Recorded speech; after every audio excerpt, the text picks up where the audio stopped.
What's good, everybody? This is Big Game James here with my guy Law Nation here on the Cowboys Experience. What's going on with you, man?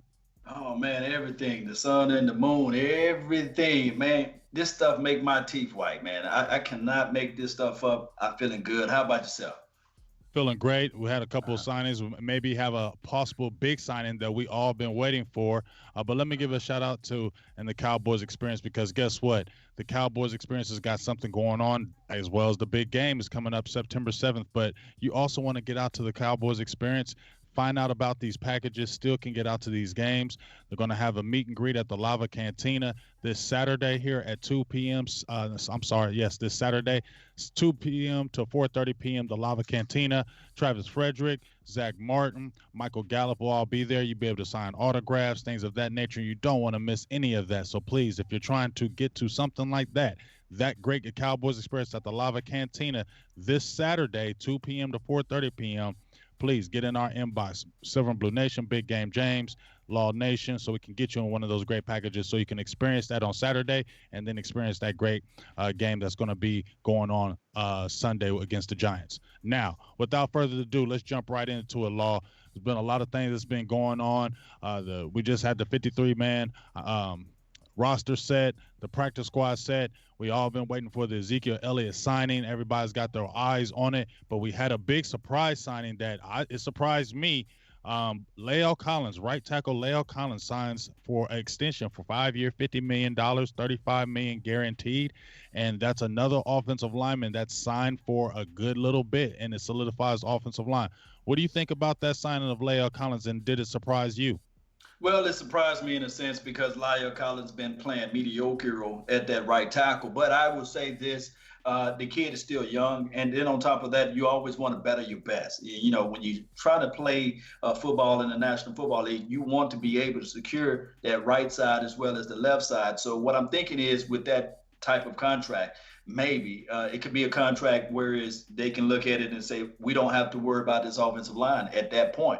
So I'm looking at it as this will be a good move for the Cowboys collectively, meaning that now that you got somebody that you don't have to worry about, hey, is he going to look at another deal somewhere else? Will this be a team friendly deal? Because we do know one thing. It's not a one size fit all type of deal with Cowboy players or players beyond, because there's a lot of teams out there with a lot of money that's not afraid to reach into their pockets and pay them more than what the Cowboys just offered them. Yeah, well, like I said, I was really surprised because of the draft selection of Connor McGovern in the third round. Obviously, he has the pec issue, will possibly be we going to IR. We understand that, but it was just the thinking of you drafted McGovern, you possibly slide him at guard, and then the thinking was you could possibly move Connor Williams. I'm sorry, to the offensive tackle, which possibly was his better position. A lot of people like Leo Collins at guard, so. I guess the thing now is you have him signed up. Now the future is what's going to the future hold with this kind of log jam at the offensive line now, because as I said, you got Connor McGovern coming in next year. You still have Redmond on the team, Brandon Knight. So it's going to be interesting to see how that goes as far as how they shuffle the numbers along the offensive line and how you think it pans out.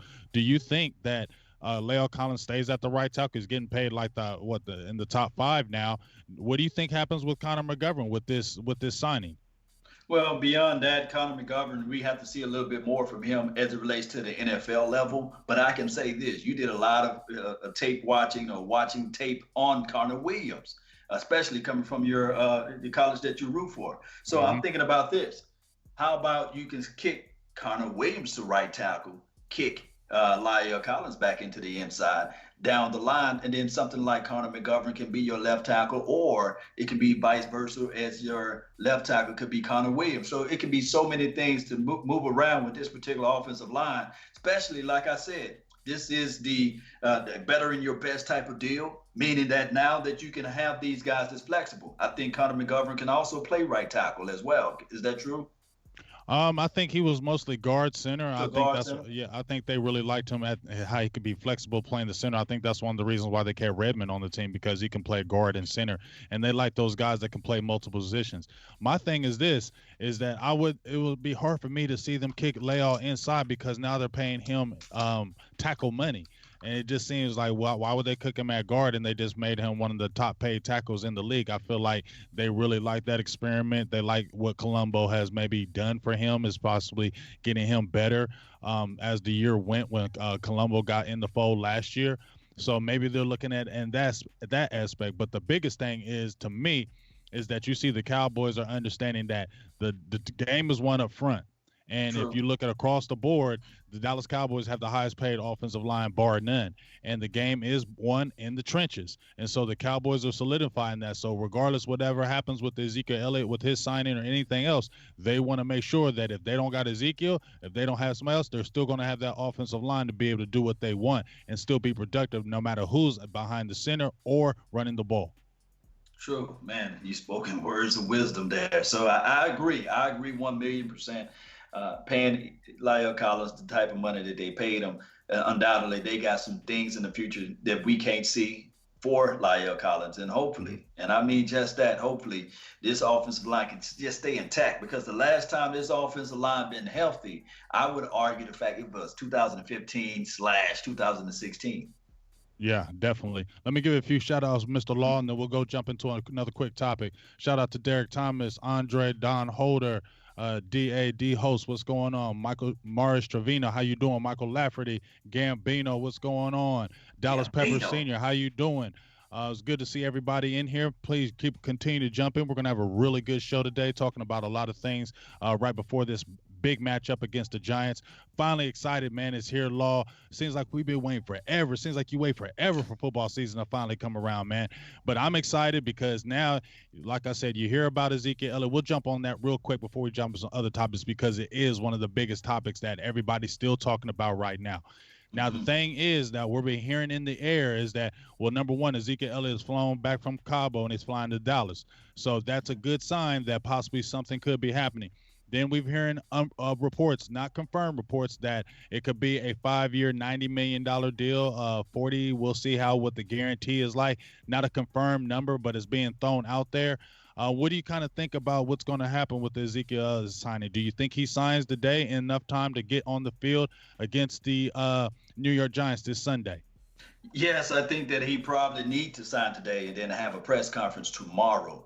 I think that Jerry Jones, the billionaire extraordinaire that he is, he knows how to will and deal these type of situations. Remember this, Cowboy Nation. Jerry Jones been negotiating these type of deals before Ezekiel Elliott was born. And then on top of that, if you want to add in a little spice to it, he's been doing this before Stacey Elliott was even thought of. So, and that's Ezekiel Elliott's father. So we got to look at everything from A to Z. There was a quick topic that Dez Bryant said earlier this week. I think it was 2 weeks ago, earlier last week. He was saying that one day that Dez Bryant was out there practicing out there on the field, working out, just going through his workout regimes and what have you. And Jerry Jones walked up, and Stevie Jones walked up, and Jerry told Dez, let me just talk to you for a quick second about contract. And Dez Bryant looked at Jerry and said, hey, I would kill you out here on this field, right? Mm-hmm. Can you agree with me? I would kill you out here on this field as it relates to practicing, working out, and these sorts of things, right? Mm-hmm. And Jerry Jones laughed and said, yes. So Dez Bryant looked at Jerry Jones in his eyes and said, hey, you would kill me at negotiating these contracts. Meaning that Jerry Jones got all of the experience as it relates to money. And you don't want to have that one-on-one encounter with Jerry Jones by yourself. So what I'm saying is, collectively, I believe that the whole situation with Ezekiel being in Cabo delayed this deal, because if Ezekiel showed up in training camp and also through practice, I believe that this deal, this exact deal that we're looking at is going to be signed this week, would have been done, because Jerry Jones know how to will and deal this thing. Mm-hmm. Yeah, I'm just ready for it to be done, to be honest with you, because right now, we need to focus on these Giants. I don't feel like they're going to be a problem. I don't want to get too high in the clouds, but I just feel like talent-wise, it's a better team. A lot of times we've had the matchups where it's been kind of back and forth with Eli Manning. I just feel like that time is now. It's past, and I feel like we're definitely the better team, and this should be a victory with the Cowboys. Getting Ezekiel Elliott back in the fold just in time, and then combining him with Tony Pollard that we love, that everybody's been raving about, everybody's been seeing it. You get Ezekiel Elliott back in the fold, and then you're looking at Dak Prescott being more improved with the receiving core, adding Cobb, and then practicing. I'm sorry, Amari Cooper just returning to practice as well. You get Mm-hmm. really excited. Then I also hear about Blake Jarwin and Schultz are on time. So a lot of guys are getting back healthy at the right times. Pray to the football gods for no True. injuries during training camp, and that football god heard our prayer. We heard about Connor McGovern, but we never got to see nothing from Connor. So you can't Yeah. really say anything about him. You get what I'm saying? So we True. can't really count him for anything. Right now, I look at our main guys are healthy. And that's the Yes. biggest thing that's getting me excited. What about you, Law?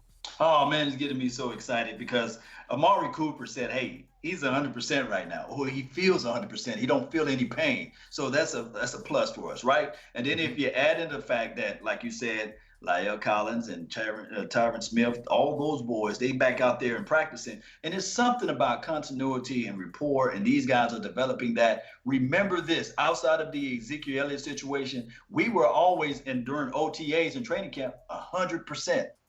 Not Mm-hmm. 99, Mm-hmm. not 80, 100%. So that's a plus too. So I'm thinking that, you know what?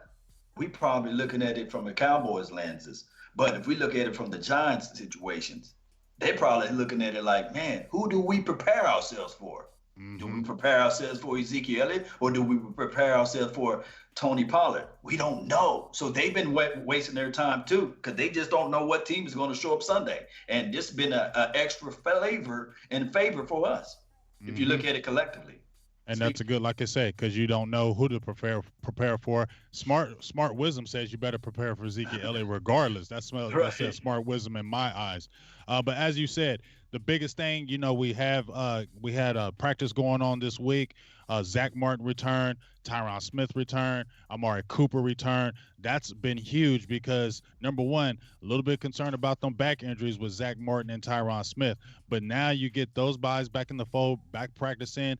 La'el Collins gets signed up, full speed ahead. It gets you really excited when you get Ezekiel Elliott back in the fold. Now we've been talking about, some of the players. We've been talking about some of the guys that have come back to practice. Let's talk about this quick 53-man roster. All Were there right. any surprise guys to you? You see this 53-man roster set. Was there any kind of surprise cuts with you on this roster? Let's start with the offense. Any surprise cuts with the offense?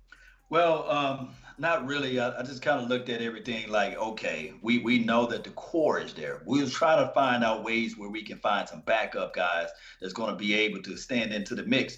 And from what I've looked at, everybody's just going to be on the team that I like. I like the surprise signing of Jordan Sean. I think that he can bring in an extra element as it relates to special team for us. And if Mm-hmm. you really want to say this, instead of going with three quarterbacks, you rolling with two now. That's cool because now you can put resources in other fields and things like that. So outside of that, I just kind of like this team for what we got right now. This would be the team that can win us the Super Bowl. Yeah, definitely. So it didn't surprise you with the five receivers not going six and then Cedric Wilson getting put on the practice squad. That didn't surprise you a little bit, or do you felt like you're feeling real comfortable with Devin Smith being that fifth receiver? Now, if Devin Smith were to be cut, then I would have been surprised. But I kind of looked at it. We talked about this, and I'm going to tiptoe through this topic if you guys don't mind, Cowboy Nation. Tiptoe. Tiptoeing through it. Hey, come on now. We know they coddle their players. We didn't see a single catch from Noah Brown. And last time I saw Noah Brown, the ball was bouncing off his body, and the opposition was able to take the ball away from him and score, an INT or something like that. So I'm not saying that Noah Brown is trash or anything, but I'm just really feeling that we should have kept Cedric Wilson over him because he showed up. Mm-hmm. Yeah, he definitely showed up, and I believe if you have Noah Brown starting on the PUP, he's going to be out the first 6 weeks. He can't be active for the first 6 weeks because he's been all the way through. So, got to have those five guys. Obviously, you can call people up because Cedric Wilson made the practice squad, so you can True. bring people up. So that's a good thing that he was able to clear waivers and they did not lose him because they did feel like they had an investment, and he played pretty good as well in the preseason. But you do get excited about, Devin Smith. I think the good thing that you see, to me, Devin Smith, I don't know about you. I think we were talking earlier, but Devin Smith, and I'm not, no disrespect, but Devin Smith just reminds me of Terry Glenn. Just the way his body type is, the way he comes in and out of his cuts, he runs his routes. Yes. He's got that good top end speed like Glenn had when he could go deep on you. And I think that's a good element that the Cowboys have been missing. You got Amari Cooper's got pretty good speed. Cobb can get you those yards after catch and then Gallup, even though he's not has the speed of a deep threat, he can get deep, and he is ascending day by day, and his confidence is looking good, really good. Then you can sprinkle in a Devin Smith along with the Tavon Austin. Their receiving core that looked real shabby last year in 2018 is looking real good walking into 2019. A lot of defense should be feared, and this is a defense that the Giants don't look great on defense. So this is something that we should definitely tack in the air. Yes, indeed. So that air attack should be like one of those things where everybody's saying like, oh, even if you have your reservations, even if you have your thoughts and things and concerns as it relates to Dak Prescott throwing ability, you can pump the brakes a little bit because we're going to be playing now with a half of a field, meaning that this defense is going to be nasty. And then on top of that, if you add in the fact what Gallup is going to do his second year, man, it's going to be nice. I can't wait to see him this weekend and ask him those same questions. Those is in the chat box right now. Any questions that you guys would like to know about Michael Gallup, just post them so we can read them and be able to reach out to him this weekend and let him know, hey, the nation, we love you, and we really want to be able to understand where your mind and your skill set and your thoughts are at, because it's going to be nice for him this year. I just have a feeling about Gallup. Yeah, I said 10 touchdowns this year. Maybe I'm jumping off a ledge with that, but I just feel like he's going to be a real red zone threat. People are saying, I even said a baby Dez, but not the build like Dez Bryant, but the aggressiveness, and he's getting better at the 50-50 balls. He's going up and he's looking real short in his route, and it looks like his route tree has expanded. So you just see a more confident Gallup, and I think when we get in the red zone, I think you're really going to see Dak, and you saw him even in the last game where he scored that touchdown. He's looking for Gallup. He's looking for Gallup on the inside, and now Gallup is not kind of fading, where he would kind of fade. He's going to the ball. He's coming after it. He wants it. And I think that's going to be really good toward this season. I think he can get a 10-touchdown season. I really do. And I think he's going to show a lot of people that he got knocked. I seen on the Yahoo Sports, and they were talking about second-year receivers, and they were mentioning guys, and Gallup was not even in the sentence. So I think Gallup, those players do look at that stuff, and I think Gallup is going to be looking at that going forward, and he's ready to prove a lot of people wrong. Now, let's jump on the defense right quick.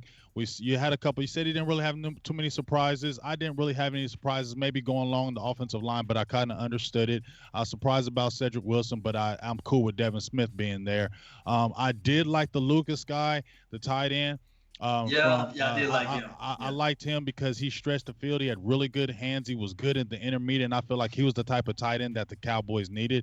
I understand. I just feel like with the Schultz, I'm not going to bash him or anything, but I just feel like when you just like you said, they caught other draft picks. He was a draft pick that was drafted last year in the 4th round. He's had a little bit of injuries. It would make sense in their eyes. They don't want to say, hey, well, we're going to scrap this. This is only his second year, and he was a 4th-round pick where you got Lucas off of waivers. You just picked him up. So he can be more of a sacrificial lamb. You don't want to say, well, we cut a draft pick after 1 year. So I think that's the reason why it gets showed by, but I really like Lucas. On the defensive side, anybody surprised? I know you got to have somebody surprised on this defense because there's been that rookie bench showing up, and a lot of young guys have been showing up as a whole on that defense. Anybody surprise you on that roster for the 53-man on the defensive side? I was rooting for Daniel Wise. He's been one of the guys that got a lot of attention through training camp. He was one of the people that was like one of the first ones out there, number 64. And then on top of that, he showed up during preseason. I had a lot of people say that if Tristan Hill was not the second-round draft pick. If he were not to be a second-round draft pick, would he still be on his team? Did you saw a lot more from Daniel Wise opposed to Tristan? Now, this is my disclaimer. Tristan is still young. You see? Yeah, man. So he's going to take him a little time to get that grown man strength onto him, and I think that he still shoots the gaps like no other. But Daniel Wise outperformed him playing from the inside and out. So, and this is another guy, Donovan Olumba. I do know that he don't have the fastest footwork in the world. He's not the fastest guy. He's not going to win you on a sprint race. But they did pick both of the guys up on the practice squad. So maybe, just maybe next year they can prove that they're worth every penny next year, or worth the grain of salt next year. So what do you think about Donovan Wilson making that team? Oh, my goodness. Now, this is the problem. I don't know. Did he change his number to 30 from 37 to 26, or was it a typo? No, he's still saying that number because I believe Olumba went to 26 from 32. Okay, so he's 37. So I need to be looking for this weekend. No matter of fact, I don't need to look for 37. He's going to Mm-hmm. make it be known that he's troublesome out there, purge Mm-hmm. swatting this thing up. He's going to take away an interception this weekend, right? I declare a decree. We might as well take you to church, right? Well, I don't know because he got that little bit of an ankle injury. I think that's one of the reasons why they kept Kevon Frazier and Thompson on there. So I'm going to see how that injury is looking with that ankle, and he is a rookie, so I'm sure they probably bring him along slowly. But hey, the good thing about it was this: people. I mean, I think we all kind of wondered, was he just going to be? Well, in my eyes, he was a sixth-round draft pick. I watched True. his tape at Texas A&M. You looked, he was definitely a guy that brought the pain and was always aggressive coming down in that box and coming downhill. The things that you were wondering about was, could he be able to play deep? Could he be able to play those routes? Could he be able to break on the ball? Was he Mm-hmm. going to just be a box type safety? He has already shown that he is not that type of player. He has more of an expansion, and he can play a little bit of the free. 3 interceptions in 3 games is huge. He did have 5 interceptions his sophomore year at True. Texas A&M, so it does show that he can do it. And he's a guy that they said has gotten better and better and better all the way. Now, talking about that Daniel Wise thing, I think the thing what people need to understand with Daniel Wise and Tristan Hill is Daniel Wise went undrafted. True. Now, I think when you're an undrafted player, not saying you maybe rest on your laurels as a second round draft pick, but when you're undrafted, you don't got no time to be playing around, do you? You don't have no time to take a playoff. You do not have no time. You have to be there if you want to make that team. That's what Daniel Wise did, and I think that's what kept him on the team. And they pushed him to the practice squad. Everybody was wondering, was he going to clear waivers because he had looked really good. We got lucky, and he did. But people need to understand Tristan Hill's going to be a good player. He just Mm-hmm. has to continue, like you said, mature. He's a young guy. He has to mature. You saw that when he plays a lot in the game, when he plays longer and longer, he gets stronger and better. And that's something that gets you excited. But when you got guys like Antoine Woods, Malik Collins, who's looking nasty, Christian Covington, who's been like a great free agent pickup, it's okay to bring a Tristan Hill along slowly. You don't have to throw him in the fire. And at the end of the day, that's a good thing for the Cowboys, not a bad thing. Yes, man. I feel every word that you just said. Excuse me, but I would say this right here. 56, he made the 53-man roster, right? Yeah, he's nice. I like Joe Jackson. Nice, nice. Joe Jackson's going to be. Hey, Joe Jackson is going to be a player. He's going to be a baller. He is 56. going Shout to out. be a baller. That's old Hollywood, old number Henderson, there, man. Hollywood Yes, Henderson's yes, number. yes, yes, Hey, yes. I got goosebumps for real. Just talking about Joe Jackson, he is going to surprise. That was a great pick. I'm not saying I hated that pick, but I guess I need to know more about Joe Jackson. Watching a lot of Vash Lombardi. Shout out to Vash Lombardi. He has a lot of good breakdown tapes, and that really sold me on some Joe Jackson. Yeah. That guy is just a man child, and then we got to see him up close in camp. He's a big boy, and he's ultra aggressive, and he never gives up. And Ron Marinelli loves those type of players, those guys that never give up on the play, and that's what he does. And he's going to surprise some people, I think, this year as far as some sacks. Great. That we talk about the 53 man. That 46, 46 is what's going to be crazy. Who is going to be active on that 46? Guys are going to be going hard because they're going to want to be active, and you're going to have a problem, but it's going to be a good problem to have when you don't know who you're going to activate on that line. Man, you preaching to us now. We don't even have to go to church this Sunday. Let me tell you something. Let me say this right quick. When we didn't even mention number 92, D.A. Dorrance Armstrong, right? Yeah, I know, right? Him. Couldn't Joe Jackson play so well this year? And this is not me sipping on anybody's Kool-Aid. If it is, it would be silver and blue, you know what I mean? But I'm not sipping on nobody's Kool-Aid. But what I'm saying is that if Joe Jackson performed like he performed all through training camp and OTAs and also preseason, because he was right there with those sacks. He was right there on the money. Wouldn't it make it easier for you to move on from Supreme Taco? Or will it make it easier for you next year to move on from a guy that was number 98? I mean, that was the whole purpose. I mean, everybody should already know my feelings about Tyrone Crawford. I don't hate on the man. He's been great for the organization. Even now, I understand why they would keep him because he's versatile. He's a veteran. He's been invested, but at the end of the day, you got these young studs. I believe this is Tyrone Crawford's last year in Dallas because he's older. You got these young guys. You don't want to block their, prohibit their growing. And Dorrance Armstrong growing, Joe Jackson growing, and then were able, thank God, that they were able to get Jalen Jokes on IR. That was huge Yes, for me yes, because I did huge. not want to lose Jalen Jokes. So if you really think about it, Law, if you look at the practice squad, who they have, you got Wilson, you got Wise, you got Westry. Well, Westry went to Mhm. the IR. They got to keep him. Jalen True, I John, like that. John Vay Johnson, they got to keep him because he went to IR. So they got players they want that they were able to stay on IR. They still kept Alumba. They still kept Wilson. They got Wise. I have my feelings about Covington, but you know what? They still like him, so they have him. The practice squad, they got to keep Mike Weber. They had Jordan Chun on there. If you look, and then they kept Mitch High, who was not ready, but obviously they Right, paid a right. lot of money for him, so they weren't True. going to cut him because they paid him a lot of money. So you know they're going to keep him. So if you really think about it, the guys they put on IR, the practice squad, and that 53 man, dog, this has been a really man for real. Even in free agency, the draft, this has been a coup. We got to give big Yeah. shout outs to Willie McClay, the Uh-huh. organization as a whole, because from top to bottom, Dallas is solid. Solid. And shout out to you, call him man, Willie McClay. Yes, indeed. Hey, but I gotta say this as a disclaimer as well. I think that if Tyron Crawford can give us the same production, that if he can match it, what he did last year, because he was our interior sack leader with 5.5 sacks last year. If he can continue to keep that same energy, then he's untouched. I will give him that because there'll be consistency. And then don't sleep on number 51, Kerry Hyder. Yeah. We are so loaded on their front four that we don't even have to talk about the linebackers. And we're going to talk about them. And that group in itself. Let me jump into a few comments in here because I see a lot of people talking about what's going on. Ryan Dye says, look into it. They said maybe Ezekiel Elliott is showing up in the building. We're going to find out about that. We're actually going live, so you guys are going to have to keep us up to date on what's going on because we can't really see it. I can't see it. So you guys keep us up to date with that. Got a few questions for you, Law. One question. What do you think about Tyron Smith? Is from Justin Williams. He hates to say he has injuries, but do you his holding is been a problem. Honestly, unless Tyron Smith back goes out, he ain't going nowhere with Dallas. He's going to retire as a Cowboy. The Cowboys love him for life, and the only way that Tyron Smith will ever not be here is because of his back.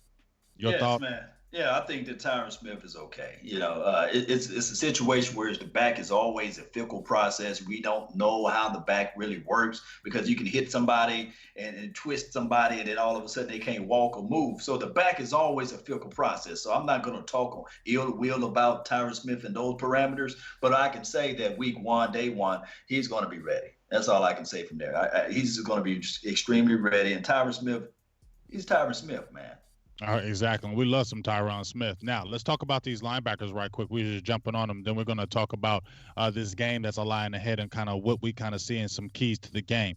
Now, linebacking core was interesting to me because we know about Jalen Smith. We know about Van Der Esch. To me, that Joe Johnson, that Joe Thomas, Sean Lee, they say he's practicing with a sleeve. He's going to start. But, man, Joe Thomas, man, he's right there to me with being a starter on the team.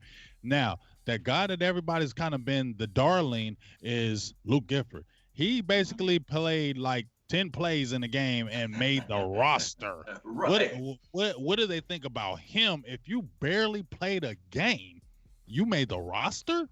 Well, we're talking about translations for the nation, Cowboy Nations. You see how this thing goes? Because what I'm saying is that Luke Gifford, me and this guy named Shango, if you guys don't know who he is, just Google Shango Live Dallas Cowboys. We were live like 95 out there at Oxnard.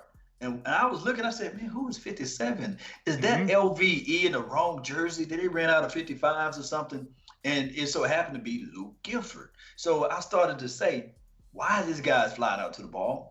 Why is he going 100 miles to nothing? Why is he always around the ball? And what he was doing, people fail to realize, the reason why he made this team was predicated upon what he did during training camp, OTAs. And see, I would start preaching to you all, but I would go ahead and preach. Amen, church. But I would say this right now. This Luke Gifford was always around the ball, and all I needed to see when it was like real NFL competition, will he keep that same energy? And guess what? He kept every bit of it, and it was none left over because when he played against those 49ers, he flew out to the ball, he chased, he kept his eyes down the field, he was always around. And then on top of that, if you look back at his Nebraska film, He started off, let me give you guys a quick backstory. He was a quarterback in middle school and high school, right? So that means that he got a good vision of the ball, a good vision of the game. And then when he got to Nebraska, they said, okay, he's 6 foot, some around 6'2", 6'3", 195 pounds, but we have enough safeties already. Can you gain a little pound? Can you gain a few pounds and play a linebacker? So within that semester, he dropped up to 240 pounds. But guess what? He kept his vision. He kept his understanding of the game. He kept his knowledge of knowing where the quarterback trying to go with the ball. So what I'm saying is collectively, we got us to jail. And the Cowboys know it. And they feel it. And they can see his just translations from college to the pros. They can see it. Yeah, I hope he comes back with that ankle injury. You know, I think he said that he had a high ankle sprain. You know, usually those injuries are like a 4-week process, but that was like 3 weeks ago. So you could see him being on the mend. But at the end of the day, man, I still can't wait to see him finally getting on the field because he's going to be an asset. And I think he could be an asset this year. You know what I mean? I think this is something that even though he's a rookie, he's the type of guy that can really open up some things. And I just really want to see him get in there. Him, like you were talking about with LVE, just seems like he's an opportunistic linebacker and he's a sideline to sideline guy. And if you look at the linebackers they have, Jalen Smith, LVE, Sean Lee, Joe Thomas, all of them are sideline to sideline guys, and he fits right into the mold. And I think he's going to slide right in. And he's going to be even better because Joe Thomas is not on a long-term deal. Sean Lee is going to be headed on his way out. So what beautiful thing to slide a Luke Gifford right in there with the LVE and the Jalen Smith if he keeps on ascending the way we all think he's going to. Would that linebacking core look nasty?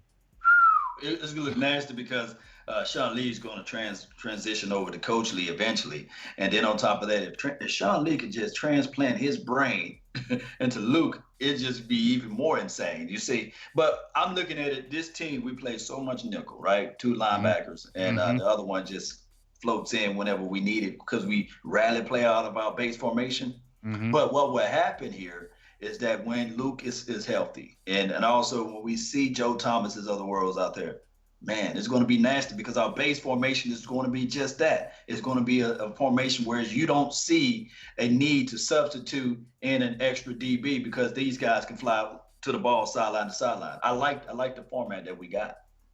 Yeah, and I'm ready. Like I said, I'm really ready for this Giants game. I'm ready to get this in. You know, so many times that the Giants have kind of just been a thorn aside week one. You know how it is. It's always a battle back and forth with Eli Manning. But this is one of the matchups, not in a long time, but it's been a while to me that we're coming in that we're obviously a lot better team than you. And so this should happen. We should go in there basically laying the smack down. There shouldn't be any playing around. So let me jump into some keys to the game. Right quick, Allah, some of the thoughts, and I'm gonna have you kind of bounce off of it. Keys to the game with me. We're starting out with the game. It's looking like Ezekiel Elliott is going to be signed. I keep hearing so many things in the atmosphere right now. So something is probably going to happen. It sounds like right now. So let's say we got Ezekiel Elliott in the fold. Tony Pollard, Ezekiel Elliott. One of the keys for me, if we're starting out on defense, contain Saquon Barkley. If you look across the board and if you look at their team, they don't really have anybody outside him. Eli Manning, he's not the Eli Manning of old. And then if you look at the receiving corps, they lost Odell Beckham. They had Golden Tate, but he was suspended, I believe, for the first 4 games. Now they just had really Shepard. They have Lattimore, I believe. Nobody who's really. I like Lattimore. Lattimore sneaky. Lattimore sneaky, but he's not somebody that I'm going to say I'm super scared of. But you're right, he is sneaky and he's got good size. I think he's about 6'3", correct? He's a tall receiver.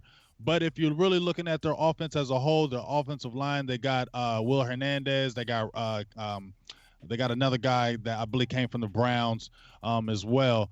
But looking at the offensive team, would you agree with me is contain Saquon Barkley and attack Eli Manning relentlessly, blitz him?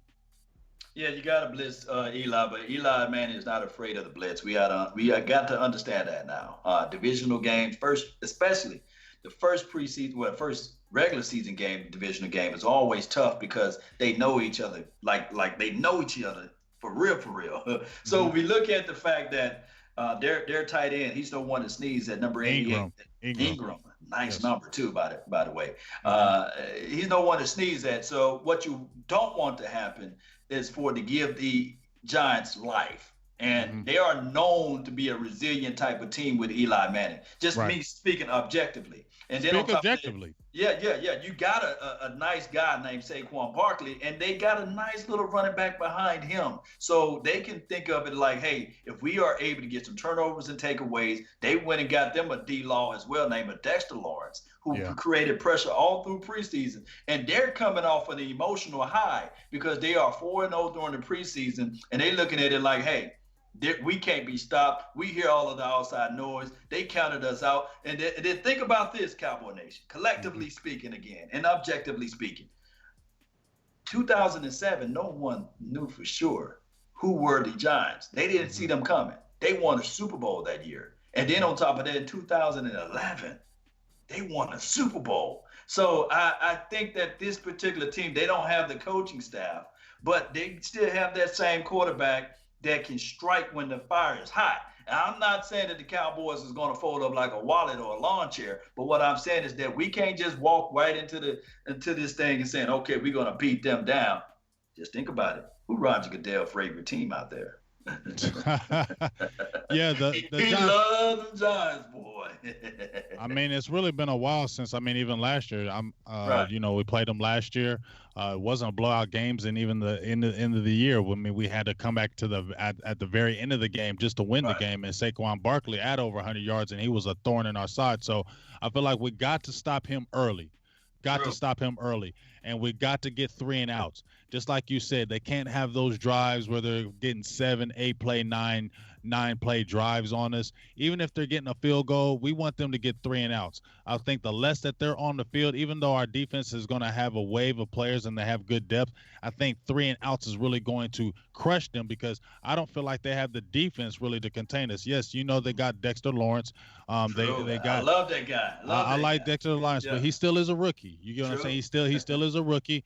When I look at the linebacking core is decent. Believe they got that Marcus Golden kid. They got Ogletree, who I believe he's a pretty nice running back. But when I look at their defense as a whole, Janoris Jenkins, really nobody else on that outside that had an injury, but it wasn't a major injury. They lost Collins, replaced him with Peppers. But looking at the defense, this is something that we should be able to control the line of scrimmage. I don't care if they were 4-0 in the preseason. Yeah, they felt good about that. Yeah. You know what I'm saying? But we have the offensive line, especially Ezekiel Elliott. We got to establish the run.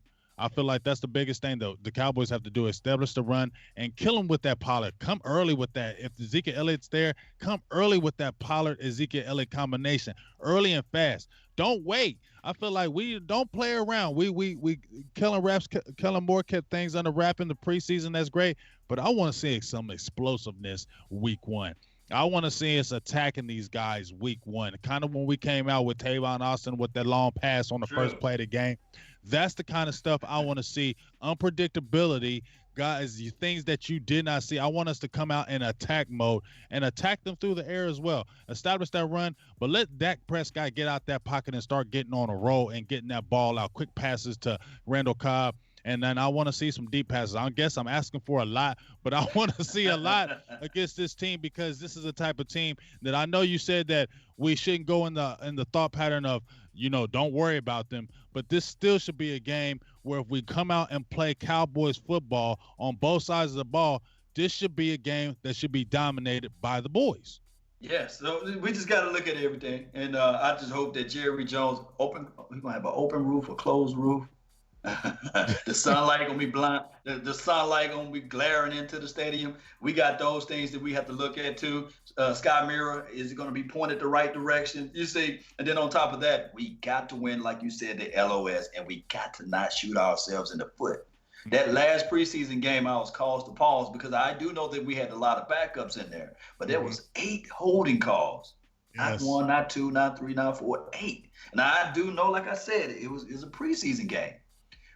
Was it the last game or was the Texans game, or dress rehearsal game? Which one was it? I think The it was dress Texans game rehearsal. where we were looking good and Hey, had too many plays. I think it was that game because Tony Pollard scored on the touchdown. We yeah, got to take him yeah, back. Michael Gallup scored on the touchdown. We got it back. But those were some suspect calls when we go back and look at those calls when we watch the tape. You yeah, know, Law, you broke down the film. Those were some suspect calls, and I don't know what they were seeing when that happened. So, and that kind of was kind yeah. of, but the good thing was about it was how explosive we looked on the offensive end. We added Ezekiel Elliott back in the fold. My God, Good. Yeah. we should look good, googly goo. We should be smacking these boys. And look, like I said, Law. Then we got the Redskins, who's going to be a test, but offensively, they don't really scare you. They don't really scare you on the offensive side. They don't. I mean, Casey Keenum, don't scare me. So these are winnable games. I'm not trying to look ahead, but the Giants game is a winnable game. This should not be one of those games that's a trap game. We should be able to come after Eli Manning and attack him. This is who DeMarcus Lawrence loves going after. He said he loves some Eli. He loved getting after him. So this is a game that we need to go in there, attack these guys, and choke their throat often and early and take that whatever they feel like they have, take it early. And the You gotta biggest take thing it that early.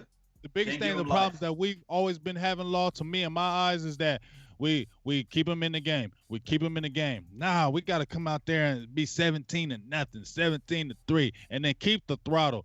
Don't sit there and be complacent. Now you got a 17-3 lead or a 21-3 lead. Now you want to sit on the lead.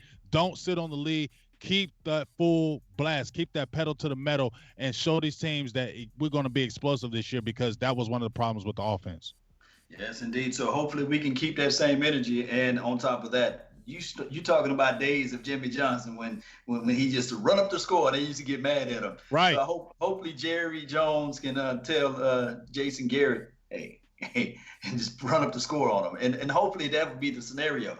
Now I see Andrea that's on Yeah. the chat box. He says 105.3. The fan is now reporting that the $90 million deal is confirmed or what have you. And they send sources out there for everybody. So what are your thoughts on that, James? I mean, I'm excited. I mean, people are talking about the salary cap, and I get it. Right. I'm not a capologist, so I get it and I understand it. But at the end of the day, I just feel like Stephen Jones is a stickler with that money. And I just feel like they made two really good contracts right now with La'el Collins and Jalen True. Smith that were friendly for the team. I feel like they understand that and know that, and they're not going to go back into a cap hell, quote unquote, by signing Ezekiel Elliott, Dak Prescott, and Amari Cooper. They're going to be smart with this, and they're going to give themselves outs to be okay. So I'm not tripping about this, because I don't feel like this is going to stop Dallas from being able to sign other players, especially when more money is going to be opening up. And even with La'el Collins signing, I believe like $4 or $5 million open up with them extending him right now. So the Cowboys, I feel, cap wise, know what they're doing. Money wise, they know what they're doing. They made a good deal with DeMarcus Lawrence. They're not going to go back into putting themselves back into that cap hell, quote unquote, when they took so long to get out of it. So I think we're going to be okay, and I'm ready, full steam ahead. Yes, and now that you mentioned it takes me all the way back to the D-Law contract deal. They Mm-hmm. front loaded a lot of that money, and if we look at the contract at its base, we'll still say that hey, 2 to 3 years from now, we can still run from under it. So, based upon the language of Ezekiel Elliott contract, maybe they have some special clauses in there, like hey, pulling down this and pulling down that. Maybe you can lose some of that money, or not night bar fight here and there. Maybe you can lose some of that money. So hopefully they got them an escape clause, and hopefully some of this money is upfront guaranteed. So I just look for the press conference to be tomorrow, though. Mm-hmm. Yeah, to get people out there to the press conference, people already. Yeah, So, like you said, I'm just going through right quick, just going on Twitter, and I just hear a lot of people confirming that it's pretty much a done deal with Ezekiel Elliott. So we're excited. We getting one of the our best players back in the fold, and he's still young, and this team is young. People need to understand that there's only a couple 30-year-olds on this team right now. That's been a far cry from what it used to be. So back in the day, remember when we was getting the Keith Brookings back in the day, and they were like 35 years old. Zach Thomas back in the day when he was over the hill. Now Cowboys are doing it the right way, building through the draft, signing the right type of free agents, and keeping their own. And that's what they're doing. And if they can win and continue to make the playoffs and make a Super Bowl run this year, it looks Woo! like that theory and what they've been doing is the right thing, the right way they've been going about it. I'm excited about this season. I'm still staying with 12-4. I just feel like this is a year that Dallas can do it. I've heard some people saying back and forth, oh, we don't know about the offensive line, this defensive line, that style. But if you look across the board, if you look at the teams in the NFC, the top teams, Right. the New Orleans Saints, the Rams, the Eagles are in it. Obviously, the Seahawks are still going to be a team. Um, you can't tell me the Cowboys. We played them teams before last year. You can't tell me that the Cowboys just aren't not as good as those teams right there. Those teams are head and shoulders above the Cowboys. I'm just not believing that right there. We have every chance to be any good as any of those teams. I mean, we got a strong fighting chance, man. And I don't think that everybody can just really look at this team and say, oh, this team is going to be trash. I don't think that you can say that. I don't even look at it, whereas the only glaring hole that I can look at on this team is maybe the kicker. Mm-hmm. And I'm talking about the kicker, not even the punt kicker. I'm talking about the kicker. And that's only on short kicks, believe it or not. Mm-hmm. So I'm looking at this team, second year with Christopher Richard. I think that the defense is going to be a whole lot better. And then if you look at it, the second year with Sanjay Lyles, Yes. the offense is going to be better. And then on top of that, what Ezekiel had an interview earlier this year with Michael Irvin. And he said, what is the difference that Kellen Moore does that maybe the other coach didn't do? And he said, Kellen Moore, he listens. That's a valuable skill set, Cowboy Nation. Very valuable. And if you can listen and can identify with what the players are saying, then on top of that, now that you can look at it like, okay, now we're in red zone, we're not going to go to a Jameis Olawale. Mm-hmm. We're going to do what got us there. We're going to feed Ezekiel Elliott. That's 6 points. That's 6 points plus 1. That's 7. Now you got money on the board instead of trying to do something strange, you see. Or maybe Dak Prescott said, I'm not comfortable in throwing this ball right here. Can we do this play that we dialed up in training camp? Let me get it out to Michael Gallup, or let me get it out to Amari Cooper. And remember, this Cowboy Nation, the only person that could shut down Amari Cooper last year, he had a clipboard in his hand. His name was Scott Linehan. Mm-hmm. You remember? He called out Scott Linehan, and he disappeared for 2 or 3 weeks. He disappeared. We're like, what happened to guy? What happened to Cooper? What happened to him? Yeah, we're not going to have that problem. I definitely think you're going to see Amari Cooper early and often. Like I said, I just really wait to I can't wait. I'm really excited. I'm waiting for this game. It took forever for the season, and I just think this team is going to be really good. And Jason Garrett, it's in your hands, big dog. It's in your hands to make this thing work because you've had enough time. The team has been built the way it's been supposed to. They want it to be built, and now, to me, once again, it's no excuses. It's no excuses It's no excuses on the Cowboys end. Healthy through training camp, got our main guys back, got Travis Frederick back in the fold. We got our big dogs back. It looked like the Ezekiel Elliott is all but done. There ain't no excuses. There's no excuses, folks. There's no excuses for these Cowboys not to win the Super Bowl this year, or at least get to the Super Bowl. There's no excuses. And this is not just saying because we love our Cowboys. We report on our Cowboys. We know we bleed that silver and blue, that blue and silver, however you want to say it. But come on, folks, just look at the team. This is the team. To me, it feels like a Destiny type team. It needs to happen. Come on, Dak Prescott, lead us there. Ezekiel Elliott, lead us there. Get us where we need to be because it's been too long. You've been seeing these fly-by teams come out of nowhere and win championships. Well, it's time for the Cowboys to take their rightful place at top like they should, and then they continue to need to roll in 2020, 2021, and beyond. It's our time now, Law. Oh, man, give me some of that yoga flame, man. Man, yoga fire, yoga flame. Hey, I got to get some of this stuff before we go, man. I got to say this. This team is far beyond different than the 2018. I've been hearing so many Cowboy fans say, oh, you guys remember 2008? Y'all had these high expectations, and look what happened. You fell on your face. But we didn't have this coaching staff. Did you see a Papa Rob Marinelli out there in 2008? Did you see a Christopher Richard out there? Did you see an Ezekiel Elliott out there in 2008? Did you have an Amari Cooper? Did you have this depth that we have on this defensive front four? Do you have the depth and the purposes that we have with this wide receiving core that rhymes together? And then I'm going to also say this with 2015 is different because a lot of people were saying that, look, you guys came out for this high season at 2014 and you guys got hit into reality in 2015. But what was our problems with 2015? We didn't have the same type of. I'm gonna keep it PG-13. I almost slipped. But you guys got me. They say if you try to fall, land on your back, because if you can look up, you can get up. And I'm telling you, this team right here is able to stand up and look up and go through the trials and tribulations as it relates to the hot boys. And now we got the Purge Squad. I heard somebody say the other day, said, hey, Law, why the Cowboys are so busy coming up with all of these nicknames and saying, why not? Keep this energy. Keep this thing going. Bleed silver and blue, because we're going to knock everybody down. We're going to punch them in the mouth. We got a guy named D-Law that says so, right? Yes. Shout out to the Law. So I believe that this team is far different between the 2018 and far different than the 2015 team, coming off a successful year and falling and landing on their faces. And also, it's far different between the 2017 team as well, because we don't have the situation that we had going through 2017 as it relates to now. So this team, I want you all to stand up on your feet. Let's get this silver and blue thing going. I want to see y'all lovely faces out there at Lava Cantina at 2 o'clock. Sharp. I want to see you all out there so that we can meet up with Michael Gallup, so we can shake hands with Travis Frederick, who almost, some people said he would never play football again. It just come out there and see Team of Destiny. Yeah, Team of Destiny, Zach Martin and those boys. I cannot wait to see you all. Let's go, Cowboy Nation. Let's go.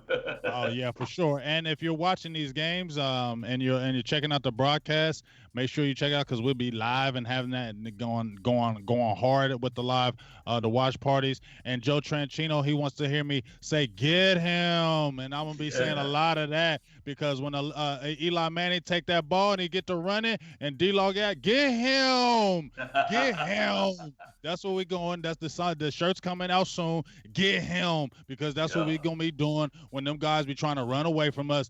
Get him and get that big sack. Make sure you check out these Cowboys packages. Just like Big Law said, man, get out to that Lava Cantina this Saturday, 2 p.m. to 4:30. Be able to meet Travis Frederick, Zach Martin, Michael Gallup, get up and close, get autographs, all that good stuff. And if you're still trying to get to these games, man, please get to these packages. I'm telling you, it's been 2 years running now. We've got to experience it like no other. I know you have, Law. It's been a crazy experience. Barry has been treated us like no second to none. And just being able to get to those games, getting that up-close view is phenomenal. And if you're trying to get to those great packages out there, please get in Silver and Blue Nation's inbox. Big Game James, the Cowboys Experience. Ask for Barry Griffith. Talk to Law Nation. Get here so we can see you at these games as well, so we can all have a good time and watch these Cowboys run through this league, run through this division, be back-to-back NFC East champions. With not happening forever. It's going to happen now. We're on the road to this 6th, and we ain't going to be stopped, and we're not taking that no for an answer this year. It's our time, and we're a team of destiny. Is that not right, Law? Yes. Yes. Let's go, Cowboy Nation. If you ain't caught now, I don't know what you're doing. Don't spill your coffee. Let's go. So, hey, shout outs to everybody that was in the chat box today. That wasn't able to give everybody, but let me shout outs. Annette Ray, Boothang, Justin Williams, Michael Lafferty, Daniel Meza, Andrea Don Holder's been giving us the great news, been keeping us up to breast. Joe Tranchino from Italy, we know. Yes. Ryan Dye, Richard Alvaro, the second. This Christopher Cooper, Francisco Lugo, just the names going on and on. Everybody, appreciate everybody who jumped in. Great show today, Law Nation. We appreciate you. Telling everybody where they can find you, your channel. You know, we all know who you are. But just in case somebody who don't know who Law Nation is, the great, he's going to tell you right now. Yes. Follow me on LAW Nation.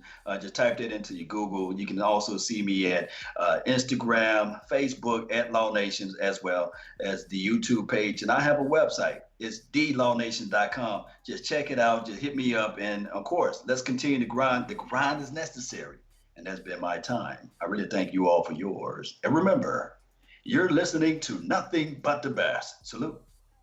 I mean, how can you not love that? I mean, that's like embedded in my head. Hey, and also, you got Law Nation out there who has that great film breakdown, all that good stuff. Law just brings the fire all the time. Like you said, you can check him out on Twitter. But hey, guess what? It's Big Game James over here too in Silver and Blue Nation. You can check us out, Silver and Blue Nation, Big Game James. We all doing the Cowboys thing, the Cowboys news, and we love doing our collab. But like I said, if you want to check out that good Cowboys news and you can get that good full effect of all the goodness, sometimes you don't, there's an ice cream out there. What was it? Is it the Neapolitan? It don't got just vanilla. It's got chocolate mixed in with it, got strawberry.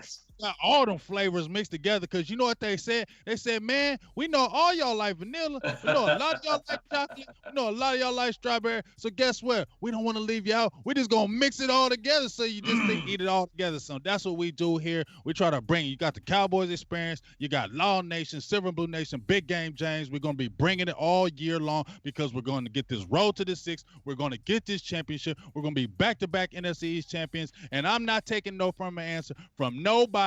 And this is our time, and I can't wait to get to them naysayers because we are going to tell them to hush their mouths. It's our time, y'all. Yes, indeed. Let's go. And Media Row. Check it out on cowboysexperience.com as well. We there. There you go, Media Row. So without that being said, Law Nation, Big Game James, Producer G on the ones and twos who gave you this great layout like he always does. You don't always hear about the producer, but you don't never need a producer. You just need to see the work that he does. And Producer G Voltron is on the ones and twos. So shout out to Producer G Voltron. And we will be talking to you very soon on our next show, the Cowboys Experience. So from my time to your time, salutes. We'll talk to you soon. Peace.